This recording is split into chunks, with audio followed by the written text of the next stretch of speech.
You are listening to That's That's High high Praise, praise. a Nicolas Cage podcast. I'm your co-host VH Zest. I'm your other co-host, Captain Nostalgia. Today, nuptials ring. What are we talking about today? That's right. 1986's rom-com by Francis Coppola himself. Peggy Sue Got Married. I think this was it. Correct me if I'm wrong, but this is a first time viewing for both of us, I correct? believe so. Yeah, I had never seen it before. Excellent. So one of the things that before we start talking about this movie is for any new listeners, I think at this point we we're both at this place where like I think like 90% of our viewings on this podcast are like all first time viewings. Yeah. Uh so I've shared on here like my notoriously it's my intro to Cage was 1999's 8 millimeter. I'm curious what was kind of like what was your entry point for him? I It's don't think we've crazy talked to about that. me that movie. It's crazy that that's your first Cage movie. Um, because that was one that goes under the radar. I mean, I didn't see it until we started doing this. Deep Um, cut. hmm. So my first Cage movie, let me think this through because like the Cage movie I've seen the most is National Treasure. My parents loved it, so it was just and for a while, like when we still had cable, it was just kind of always on. Um, but if I remember correctly, my first Cage movie is Gone in 60 Seconds. Mm, that's a good one. Yeah, I think that's the one I can remember the earliest as like being a movie having Nicolas Cage in it. I don't even really remember the plot. I just know that like as a little kid, I saw it on some level.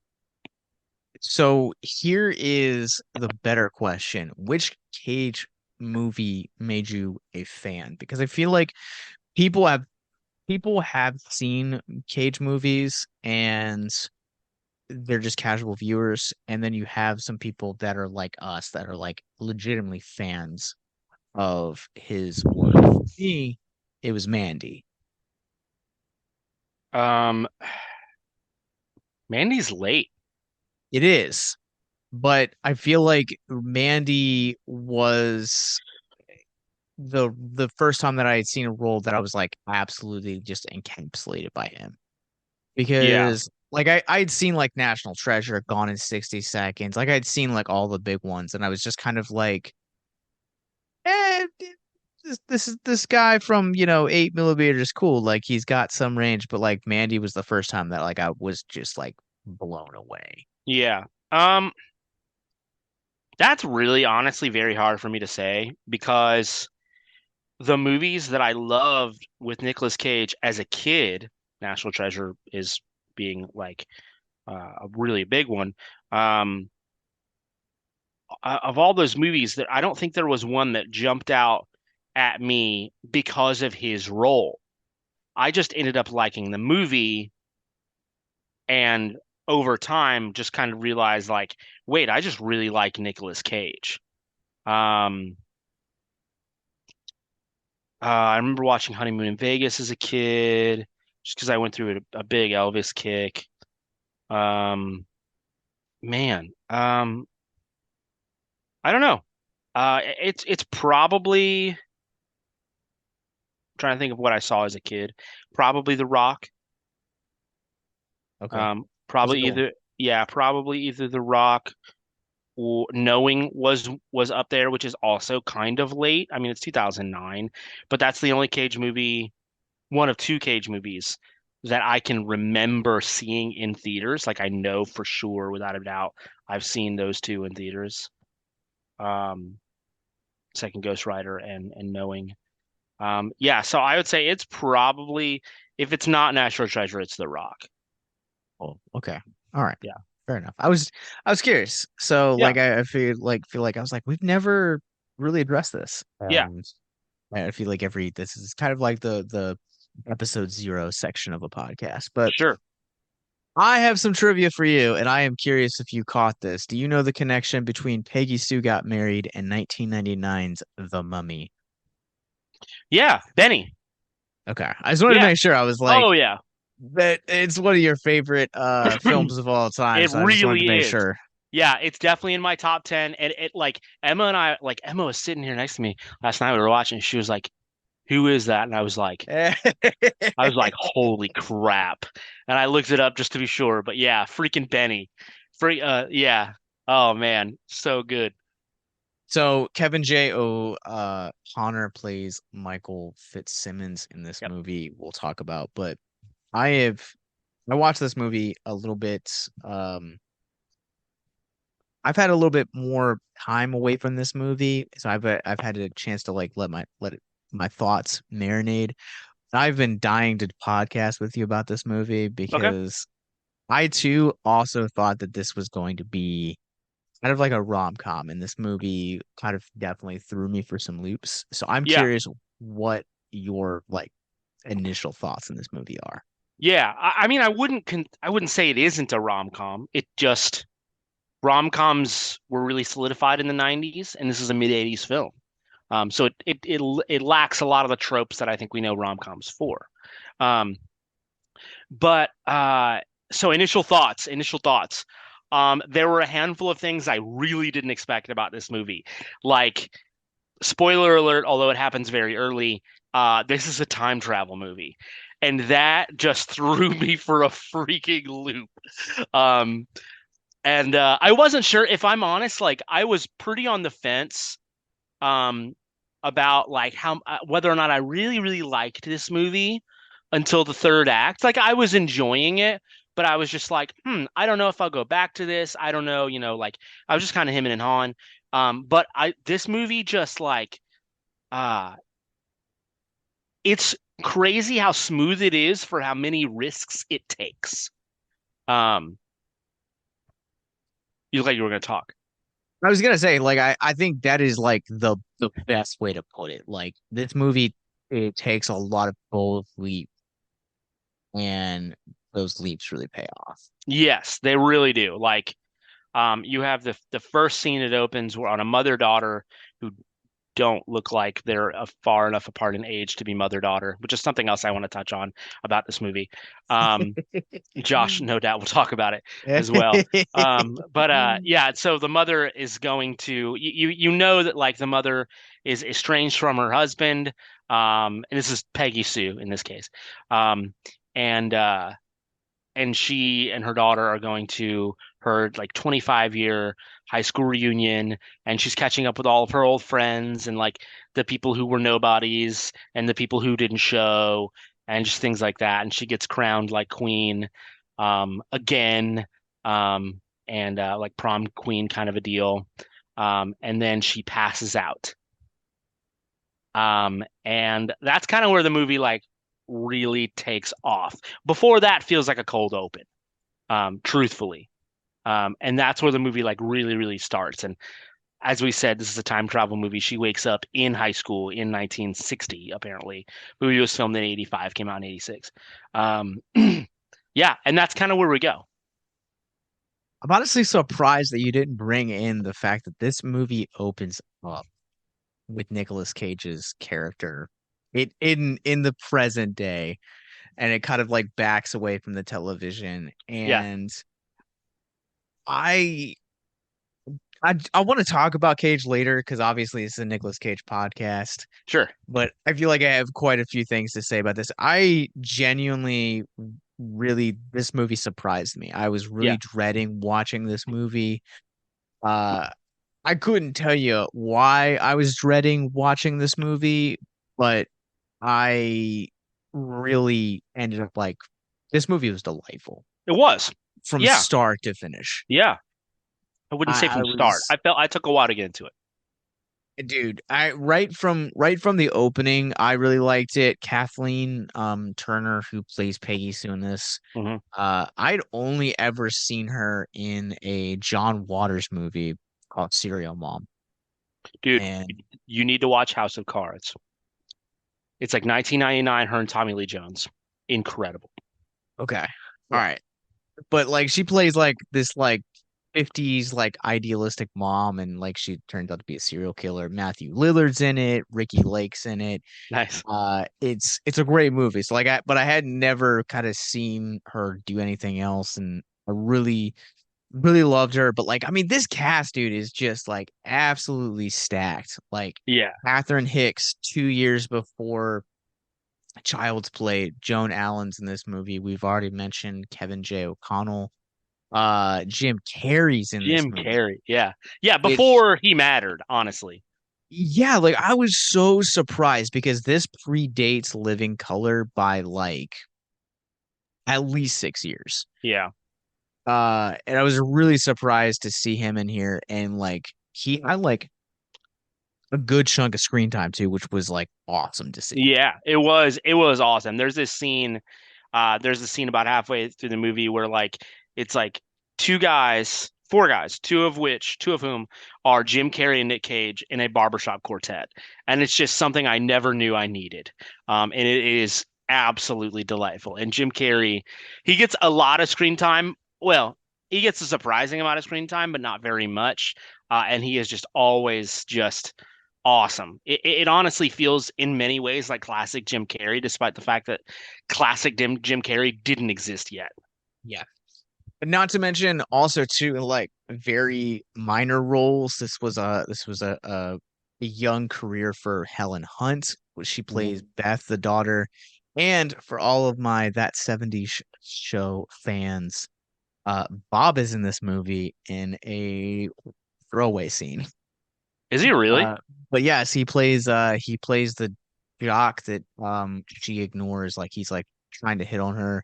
Plays Doug Snell. He's in like one or two scenes, but like it's not very memorable. But he just Yeah, I grew up on that 70s show, so he has a very like distinctive like face to me.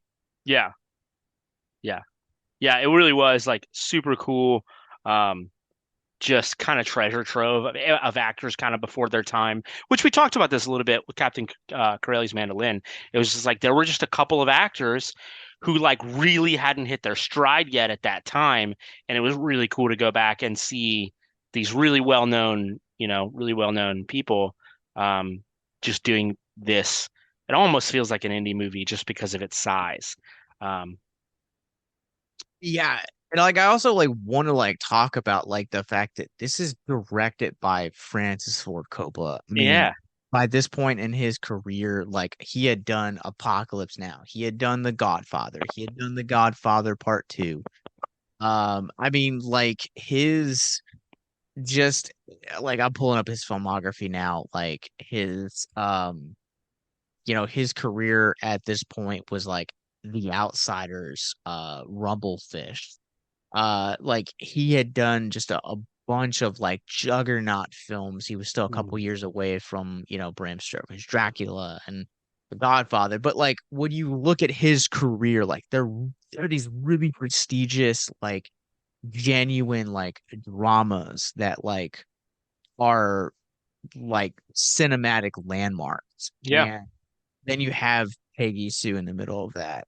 yeah. And it feels like this like weird, quirky little comedy that it feels like such an anomaly in his filmography. Yeah, it does, but also like, and I don't know how well this movie did or how it was marketed or things like that, but despite the fact that it is quirky and feels random in his filmography, like how many people, like we were just talking about, how many people in this movie were only nobodies then? I mean, like, there's you mentioned O'Connor, and then what's her name, the star of the actress of this movie, I keep forgetting her name, Kathleen um, Turner. Kathleen Turner, like both of them, this was only their second movie for both of them. This was very early for Jim Carrey. It was fairly early for Nick Cage. He maybe 5 years into his career. Um, yeah, it came out in '86, so it was about 5 years into his career. And then some of these people are, if not household names, you almost can't see a movie. I'm sure if you've been watching movies for the past 20 years, you've probably seen multiple of these actors or actresses. So it's really cool. Like Francis Coppola, even though it feels weird, it's a strange movie. out of his filmography, like it still really shows that like he's just quality. And he really like helped give some of these guys full careers. Yeah. I'm also really curious. I'm also just itching to jump into this. I will show my hands early. I will genuinely say that I loved this movie. Sure. Yeah. Um, I was not expecting to come here and say this, but I got like maybe like a half hour into this movie, and like I was like, just this is the type of movie that I feel like you put on and you just can't help but to have a smile on his face. And I Yeah. don't I'm curious also too if you want to think about this, what you would say on this is this movie feels almost reactionary to the success of Back to the Future that came out, was Ooh. also right around this time. And when you look at cinema, if there's usually a landmark film that comes down and it's a juggernaut, like Halloween was a juggernaut. So of course you have things like Friday the 13th, Nightmare on Elm Street, and these all slew of 80s direct-to-video slashers. And so it's not out of the realm of possibilities that this movie only exists because of Back to the Future. Yeah, that's interesting. I definitely hadn't thought about that. When was filming for Back to the Future? Filming for Back to the Future, I believe, was 84. And then when did it come out? July 3rd, 1985. Yeah, I mean, maybe, but like that would leave an interesting amount of crossover time because I'm pretty sure Peggy Sue Got Married was filming by the time Back to the Future came out. I mean, you're probably not wrong, but I think there's a lot of like comparisons that you can bring into this movie crossover wise. Yeah. I think the elements of time travel here are like really subtle enough. I thought that this subplot between her and Michael was really fascinating, and like it felt really satisfying that it feels like in the grand scheme of the narrative, it feels like such an afterthought. But the very fact that like when she wakes up from the coma in the modern day, like Charlie hands her his book and it's dedicated to her. Yeah. Yeah, that was such a cool open-ended thing. Um, where it was like, did she time travel? Was it all just a dream? Oh, but wait, it doesn't actually matter. What matters is that like she was able to like have a second look at someone that she at least at one point really cared about. Um, and it was a genuine and objective look that was not, or at least had the opportunity to not be tainted by years of experience. Yeah. I really enjoyed like their subplot throughout the course of this because I think that like one of my favorite parts is like him explaining time. And it felt very very akin to that scene from The Flash where uh Bruce Wayne is explaining time and like Yeah, it with the spaghetti. And he talks about like Michael in this movie calls time like a burrito, and he explained it in like a really profound kind of way that like really does like make sense that like you have like all the ingredients and then like along the way like everything just kind of gets rolled on top of one another. yeah, totally. Um, but I really liked how they kind of explained a lot more of like the sci-fi elements of this, and it like still felt like they grounded it really well. Yeah, they did. It didn't like, yeah, it wasn't a sci-fi movie, but it was just satisfying enough in some of those ways. While watching it, I was probably not quite as satisfied as you were with like, um, what's his name, Michael, that whole like subplot where like she admits early on that she was attracted to him. Yeah. The writer character, O'Connor's character. Um, and then and she kind of goes on like has a night with him and stuff like that.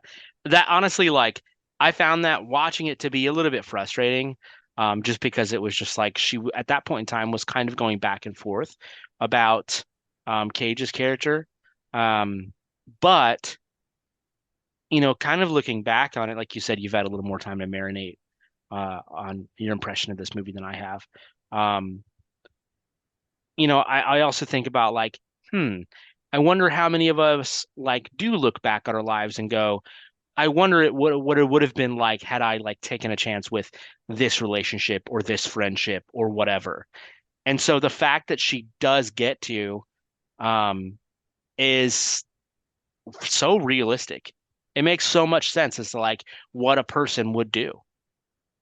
So before I add to that contribution of the conversation, I just want to say that I've mixed up my actors. You are right. So the science gentleman is the Barry Miller's character, which is Yeah, Richard Norvik. So but you're right. Like I've often thought about that. And when Eric and I got married, weeks leading up to the relationship, everyone that I had in my life that was outside the church was they were like, don't get married, marriage is just a pit of unhappiness and blah blah yeah, blah. And I I don't want to say often, but I've sometimes thought about like, the mistake that I would have made marrying someone else that I would have dated before my wife, and right. how I think that like I probably would have ended up a statistic of Yeah, divorce because of being unhappy.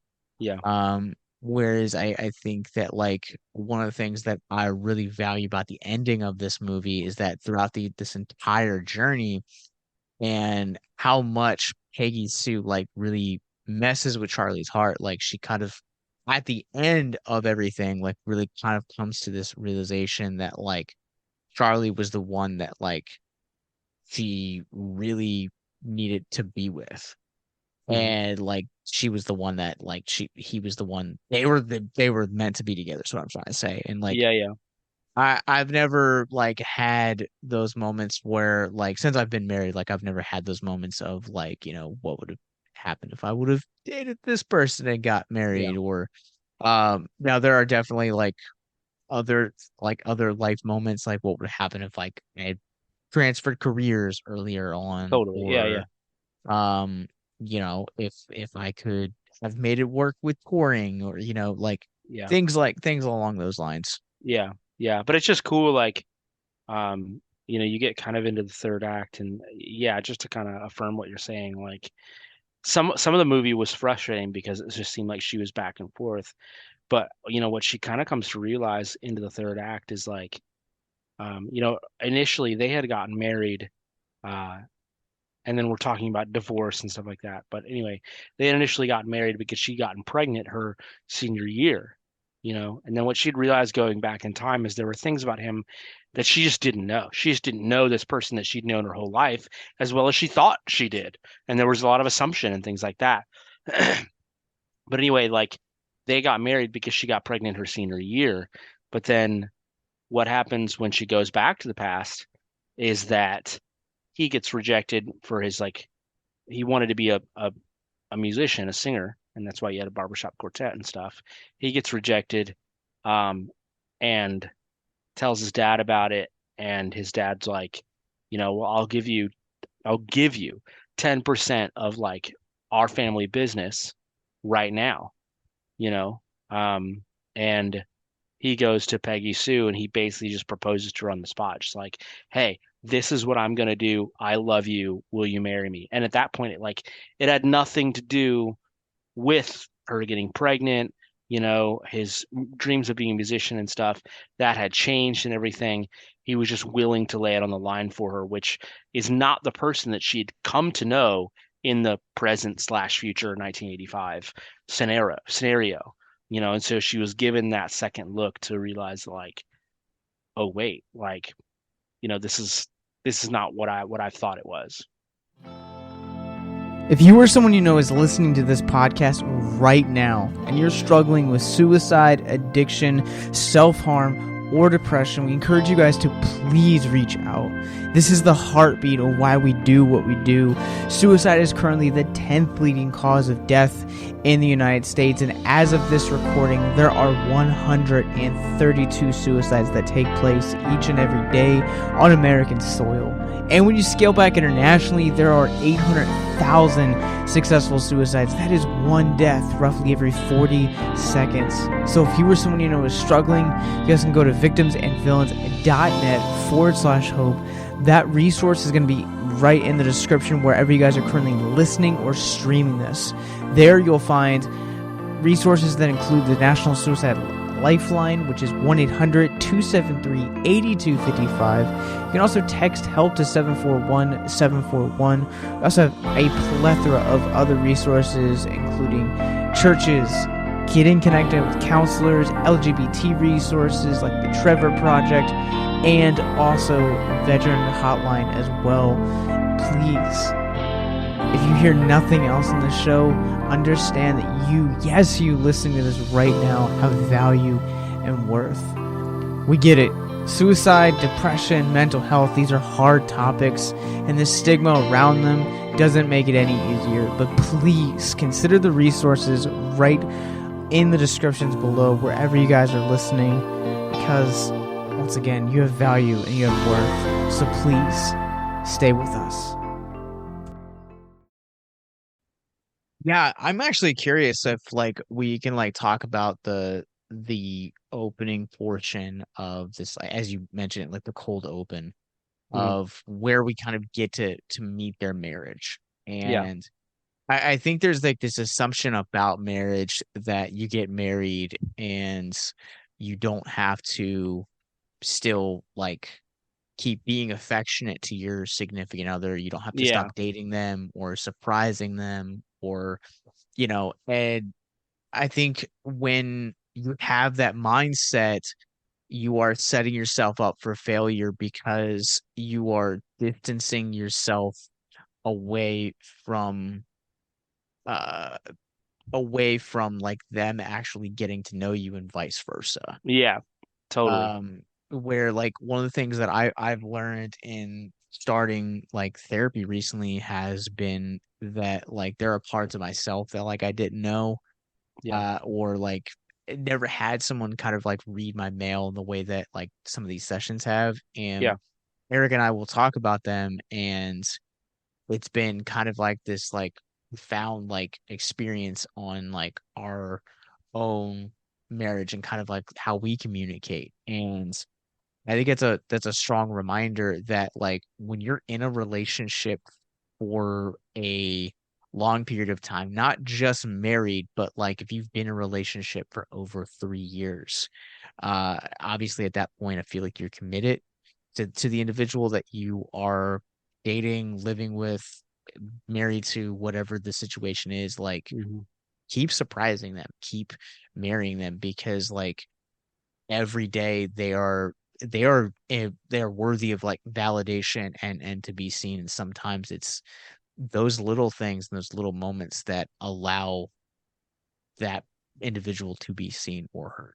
Yeah, totally. And I think that's kind of what the movie goes to show, is that like I think that Peggy Sue had assumed that he dropped the ball Mhm. because of his career, because of, you know, having affairs or whatever, and kind of what she realized that like that she probably dropped the ball too, that she didn't realize things about him, and she had responded to that in her own way, and she had, in her assumptions, had done this, that, or the other. But yeah, that's good. That's good advice. That's good.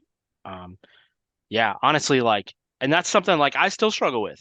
I still struggle with, Same. like, it's hard. Like some days it's just like, money's tight, but I don't just want to sit at home and watch TV. I want to like do something, and I want to like take my wife out, and I want to like do X, Y, or Z, um, and then at that point, like I struggle like to feel bad. And then when you feel bad, a lot of times you struggle to be creative and just do things at home with that person or for that person and things like that. And yeah, it's an interesting ride. Um, you know, it's definitely an interesting ride, but I think like any seasoned married person will tell you that like communication is everything, and that's not an overstatement. Um, Communication really is just everything. Um, Yeah, not I don't know if you were done yet, but I'll mm, jump in. Like I that is it's been one of the things that like I struggle with early on in our marriage, and it's only been recently, probably we've been married for almost 10 years now, and it's probably only been within the last like 5 years that we've like really communicated in terms of like love language, like yeah, affection, like surprising and like stuff like that. And sometimes, I mean, it's just, sometimes it's over something as simple as text message, and then sometimes it's like, let's go get dinner and yeah, walk around and go out to the movies afterwards, or uh we mainly like dinner's like mostly like our thing because we both love food. sure, sure, yeah, yes, and same, and like sometimes it's that simple, like sometimes it really is just that simple. Like I always thought practical gifts were really just like crappy. Like those are the kind of things like your parents start to get you for your birthday when both of you have become too old for birthdays to like be like Better. really Yeah. precious, but also they don't want to let go of it being precious. So they just get you things that are useful. And that's kind of how I have viewed practical gifts for a long time. But my wife like is over the moon about practical gifts. Would much rather have, whatever, a practical gift. Like a couple years ago, it was like a floor steamer for like hardwood floors, and it was just like I was just like, this is so boring and stupid. And she was Yeah. just like, oh, she was just so ecstatic about it. And it was just like, all right, well, here we are, like here we are, and it's so easy to kind of like project your expectations or thoughts onto a situation or onto the other person. Um, Regardless of how well you know them. It's hard sometimes to like be that self-sacrificial, or it's just like, I'm gonna do things your way because I want to love you. I'm not just loving myself. Like this is not a one-way relationship. Yeah.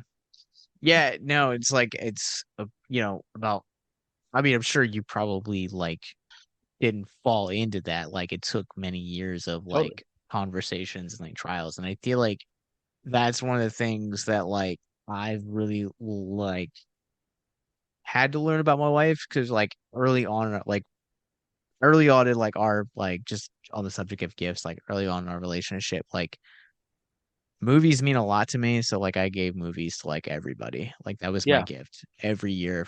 Parents, sister, wife, just what you got. And it's one of those things that I thought it was just funny, but like, now like being seasoned in marriage, like I understand like my wife a lot better, like what she loves, what she doesn't like. Yeah. Um and but again, that comes from like years of like communication and like really being intentional to like sit down and get to know someone, because like one of the things I think that you can kind of tell the state of their relationship early on in this movie is when Charlie comes to the reunion, and like she's literally trying everything in her power like not to be seen by him. Yeah. And like, even when she gets into the past, like she's kind of like freaked out to see him and like doesn't really want to see him because she still has a lot of this present day feelings with her. Yeah. And I think that like, kind of getting to see the two of their relationship kind of blossom or restart was really a privilege as a viewer, because it's a reminder that it's like you need to constantly like invest Yeah. into like one another and like get to know someone. Like don't let a relationship go stale. Yeah. I think like a big modern problem, if I can use the word problem, with marriage. I think a big problem with marriage on a modern level is we view marriage as an event, and Mm-hmm. that's just not what it is. Mm-mm. The wedding is an event. That's not what marriage is, Yep. So yeah, that's all I have to say. Yeah, because like I don't know. I feel like we could probably like fill the whole podcast on Yeah, marriage. yeah. We've got like I need trivia. we're yeah, we're not as sophisticated. So one of the things that I wanted to talk about with this with Nicolas Cage as a performance in this is, bro, this voice is a choice. It is, Uh and he owns it. Look, so that's kind of the reason that I fell in love with his character from the opening frames. So allegedly, he based his voice for this character on Pokey from the From Gumby show. Gumby? From Wow. Gumby. Okay. Francis Ford Coppola and the producers hated this voice so much that he was actually nearly fired from this movie. But Cage managed to convince Coppola he was making a right choice. And I think it really adds a lot of personality to his character. Yeah, I think it does too. And you'll notice for the most part, he only uses the voice. And the voice basically, just for those of the podcast, like it's basically like a nasally version of his own voice. It's kind of like this. It's kind of like, yeah, he's talking like this. And like if I do this, you could still tell it's me talking, but now I sound like, you kind of sound like a caricature of a little kid. And I think that was his goal, is like, he gets cast as like a 43-year-old, and then they go back in time and he's supposed to play like a 17, 18-year-old. And Nick Cage all the while at this time is like 23. Yeah. So like it's just which is just a bold and weird move to begin with. Kind of doing all of that age exploration with kind of that young of an actor. But yeah, that's what he chooses to do, and it's really silly and it's really obnoxious. But it really works. It sounds like Cage anyway. It's not. I wouldn't even call it an accent because it still sounds like him. But it makes sense. It's like silly, but it makes sense, and he owns it. Yeah, it really does. And I have so much trivia here, by the way. Like we'll carve out a section at the end to just like Cool, shotgun trivia facts. cool. I am like, so you brought this up earlier about like the weird age things between like Kathleen Turner and like Helen Hunt, obviously being mother and daughter. Mhm. I genuinely thought the costume and like the practical like age effects in this movie look really well. Are Yeah, really well done. they did work. They really, really did work very well. They weren't like, did 23-year-old Nicolas Cage look 20 years older, or, 5 years younger? Some may think so, some may not, but like they tried, and it really works, especially when it came to like the acting and how people were carrying themselves, and then probably costuming also played a big factor, more than just, at least as much as, if not more than, makeup. Did a really good job at just kind of posturing each character according to the age that they were trying to portray. Yeah, I really love the fact that like I feel like you didn't really get a great look at Cage's makeup beforehand. Kathleen Turner, for the most part, like obviously you spend kind of that cold open with like Kathleen Turner, Joan Allen, Catherine Hicks, Mhm. like Jim Carrey, like you Yeah, spend a great deal of time with these characters and Barry Miller. But like Cage is kind of like when we see him on the television, like he's hidden by static. When you see him kind of walking down the stairs into the ballroom that's hosting the reunion, he's like very darkly lit, like so you yeah, don't actually get to see him until like the grand finale of this film. totally. and, Yeah, and I think it looks like this, it looks 25 years of this character, Like, I would not say that he looks like Nicolas Cage now in like Pig or The Retirement Plan, but it looks like that character aged up Yeah, 20. I was gonna say like I was thinking about this while I was watching this movie. Because a lot of people, Josh's wife, if I can mention her, a lot of people can't separate Nicolas Cage from the character that he's playing. A lot of people have that distinct problem, and it's some claim that it's why they allegedly don't like Nicolas Cage.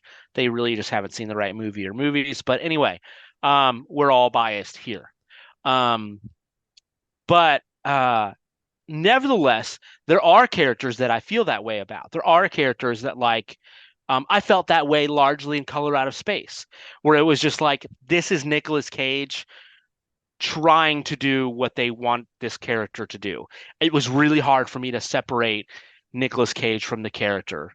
Um, all I saw for the most part during that movie was Nicolas Cage.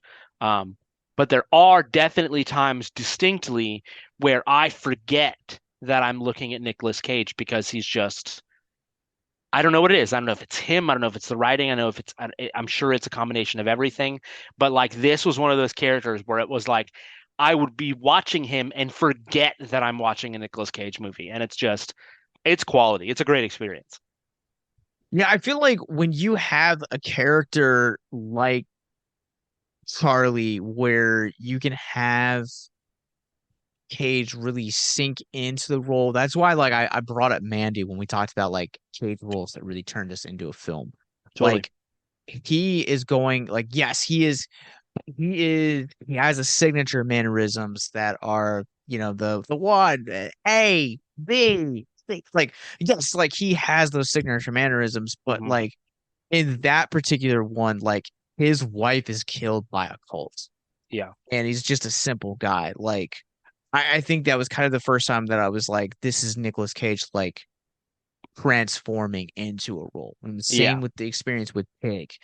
Yes. Like, and I think right here is like, this is, you're kind of getting to see him do like an earlier work. Like, he's Yeah. great in like, in terms of like early work, he's great in Rumblefish, but like Rumblefish is like such a minor part for him. Whereas Yeah. this, he's able to really cast a character. And I think that Yeah. with Charlie, you could have had any actor literally step into this role and just perform it without giving any three-dimensionality. Like we talk about the voice, like that gives him like Yeah. three-dimensionality, like the fact that he has a car and like specifically like has a personality around that car, but also at the same time that like music he's like so passionate about. Yeah. And I think there's so many elements of his character that really bring a 3D aspect to it that really shows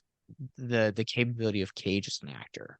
Yeah. Totally. And I think and he gets to sing too, which I know this is probably going to be a part of your trivia, but like Cage has never done a musical. And this might be the closest thing that he's done to a musical where he has multiple parts of the movie where he's singing.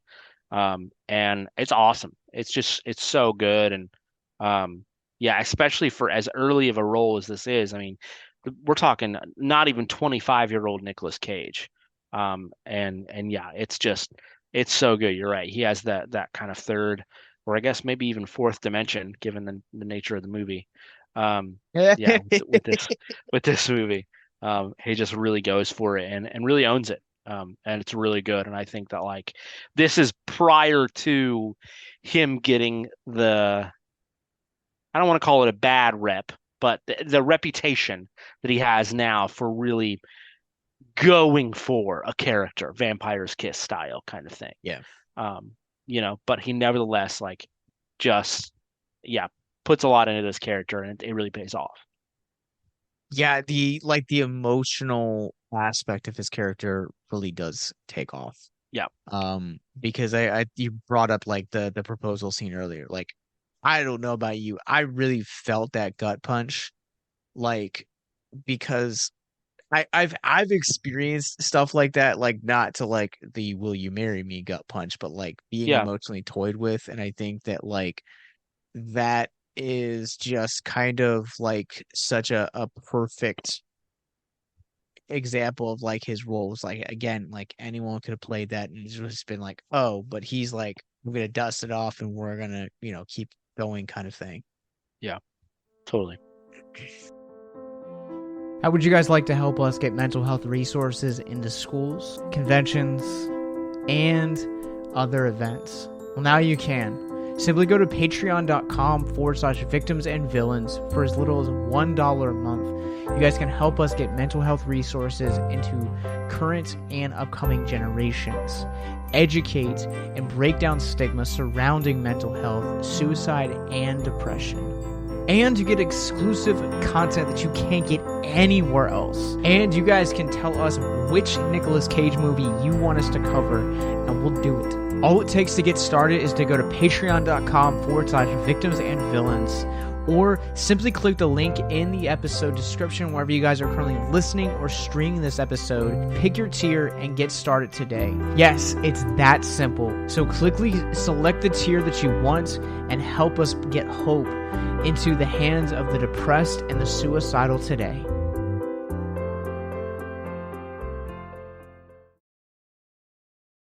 All right, I got another trivia fact for you. Speaking Let's on go. the voice of Nicolas Cage, so 2018 interview with David Machis on the website Vulture, Kathleen Turner said that she was taken aback on the set of Peggy Sue Got Married when she first heard the voice that Nicolas Cage chose to use while playing her love interest. But she didn't think it was her job to direct another actor's performance. She instead talked to Coppola and asked if he had approved Cage's choice. When Coppola failed to intervene, Turner said that she made it work by choosing to interact with Cage's character in a way that explained her character's eventual disillusionment with the past. Cool. So I thought that was Interesting. kind of interesting given Yeah. where we meet them. So I'll shotgun a couple of facts real quick about Turner in particular. This is her only Oscar nominated performance, Wow. which kind of blows my mind because I mean, again, she really can act. I need to check out that movie that you Dude, said. House of Cards. Watch it. It's incredible. So Sofia Coppola plays Peggy Sue's little sister in this movie, who is the daughter of Francis Ford Coppola. Mhm. And Sophia would later direct Kathleen Turner in 1999's The Virgin Suicides. Kathleen Turner usually feels the roles that she's playing pretty intensely. In making this movie, she had terrible nightmares about her dead grandmother calling her on the phone, similar to what Peggy Sue feels in the phone scene. Could you imagine, That's like, no. Ugh. like during that scene, like I know like one of the rules of like tattooing is you're never supposed to get anyone's name tattooed on you. So Ever. the Yeah. only name that I have You have to get tattooed on your me, name. the only name that I have tattooed on me is my grandmother's. And that scene in particular, when she like hears her grandmother's voice, is like I probably would have done the same. Like it's Yeah. very very surreal to kind of hear like a voice from like the dead. Yeah. No, totally. Yeah. No, I've lost very, very close family members, and that would be something else. Yeah. I just could not imagine that. Yeah. Um. All right. This is an interesting one. In 2008, Nicolas Cage settled a libel suit against Kathleen Turner I knew you'd bring this up. Yeah. for falsely claiming in her memoir, "Send Yourself Roses," that he was arrested twice and had stolen a dog. Yeah. I want to read the context of this. There shall be no defamation of character against Nicolas Cage. So apparently this almost wasn't a Nicolas Cage movie, as both Steven Guttenberg and Dennis Quaid were both up for the role of Charlie in Steven this movie. Guttenberg. Here's more. Apparently, Tom Hanks and Sean Penn were also up for the role. Oh my gosh. So Cage beat them all. I could kind of see like of those four actors, are there any that you could see as Charlie? Tom Hanks, I was gonna say Tom because Hanks I as know he well. can sing, Yeah. I and he don't does period know. pieces very well. Cage hasn't done a lot of period stuff. No. Yeah. No, yeah. But um all right, so tying it into a future uh episode we'll be doing. So Charlie begs Peggy to marry him, that saying he doesn't know what the future will bring, that he might lose an arm even. And Cage's next film, Moonstruck, he plays a baker who has lost his hand. Yeah. We haven't done Moonstruck yet? No. Holy crap. I'm surprised no one has like begged us to.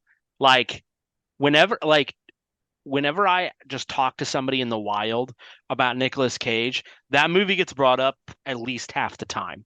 People actually love that movie. That movie is delightful. I It love that is. movie. It's great. It's great, but Um, it always surprises me because I didn't grow up with it at all. no, I didn't see it till probably like 5 years ago. Yeah, yeah. I saw it a couple Um, years ago. so Kathleen Turner and Jim Carrey would later play ex-lovers in Dumb and Dumber 2 in 2014. Um, Yay, cool. the song performed by Charlie, Walter, Leon, and Terry is I Wonder Why, and it was originally recorded by Dion and the Belmonts in 1958, and it was their first national hit. Cool.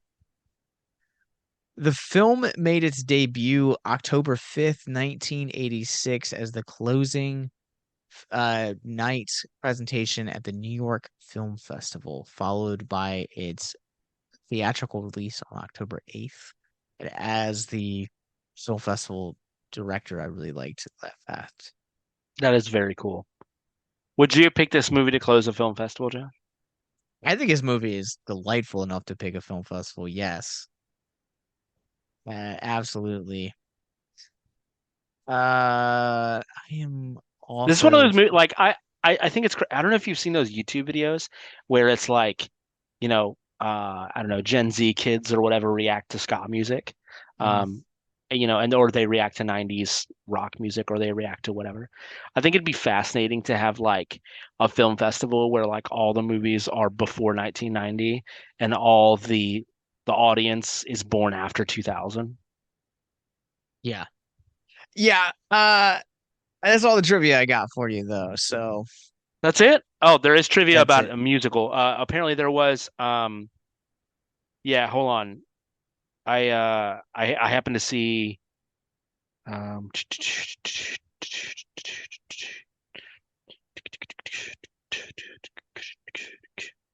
the film was adapted by Lichtling and Sarner into a full-length musical theater production, which opened in London's West End Theatre in 2001.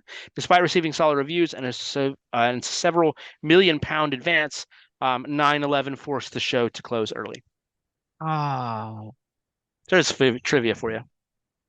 I would have loved to see that, but I would have loved to kind Yeah. of see Page like reprise his role. Yeah, like if we had gotten like maybe a Valley Girl treatment, but Yeah, bringing back Cage. yeah. I don't know, man. I thought this movie was really delightful. I thought that like it handles its themes really well. Yeah, I did want to talk about this. Like, this was probably one of my favorite scenes in the entire movie. Is so like we've already talked about how like Turner and Cage like have this like on again, off again, like kind of like thing. Like she accepts him, she rejects him kind of yeah, concept. And there's the scene where they're parked in the car and she's like trying to get Charlie to have sex with her. I thought was hilarious because it is, especially like when you look at like sex as a whole and like the censorships particularly around women in the 1960s. yeah, It's the almost this concept that women don't have sex. And I think that's like just an absolutely like hilarious thing to like see now. I've watched some like really great documentaries about like Hollywood's like censorship of like sex and women in particular. And I just kind of thought that that scene was like, for a period piece, was a really interesting eh, note to have. Yeah. I didn't know that. I didn't really honestly like fully quite know how to react to that scene. Um, I Because understood it, kind of her perspective. I did not understand his perspective. It just yeah, threw me off a little bit. it almost kind of borders on like sexual assault because she's very aggressive.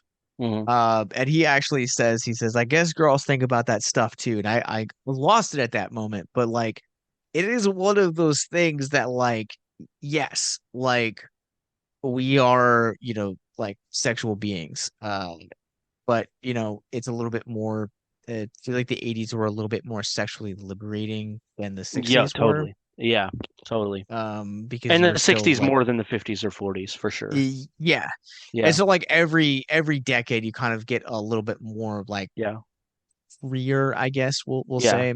But But I mean, in 1960, it might as well still have been the 50s. No one knew what the 60s were like or going to be, sure. you know. Because I mean, like you're even still like what, like 6, 7 years away from the sexual revolution. Hmm. Yeah, yeah. A part that I wanted to mention, a part that I wanted to mention before we sign out here, is her grandfather. So she wants to see her grandparents. This is probably like early third act. She's back in time. She wants to see her grandparents, which makes so much sense because she could, and she basically just confides in them. That she time traveled to the past and whatever. And they were just like, if you say it and you believe it, then we do too. And they were grandparents about it. Honestly, they were just very accepting and chill. And Then only come to find out that her grandfather is like a part of this club, so to speak, and they kind of believed in time travel or something of the sort. And they're like, oh, it hasn't happened in 600 years. And there's like a storm that night, and they go to this club, and they all got like robes and funny hats on, and they were like trying to like there was like lightning that was going to it was some of it was like implied, right? It wasn't overstated, but it was like during a thunderstorm and stuff, and so they believed that she would be transported back to the future, to be kind of on the nose there. Um and she's not, and I won't say how, like, as the scene continues on, it's not relevant, but I just thought that was so fun and an absolute blast. That was the point in the movie where I was just like, yep, I like this movie a lot. Like it was just movie, like I said to begin with, like the movie is bold and it takes risks and it's very smooth for how many risks it takes. And that was one of those that I just thought was a lot of fun. Very kooky 80s kind of a scene. I am like also like I wanted to, I'm glad you brought up their it- her grandmother. Like she says a line in this movie, and I don't remember what the line is, but I wrote down in my notes, I was like, bro, is grandma a time traveler? Like, is this like her, like a hereditary thing that just kind of Yeah, like happens to like generation and yeah. her family? Yeah, I don't remember, but that scene was so fun and so cool. And also, again, one of those natural things that it's like, man, if I went back in time, what are the things that I would do? Who are the people that I'd want to see? Where would I find comfort? Where would I Yeah. find, X, Y, or Z? And it made so much sense, especially in lieu of, like you said, that scene where like she hears her grandma's voice on the phone. Like it makes so much sense that at a time where she just doesn't know what to do, that like she's gonna go see her grandparents.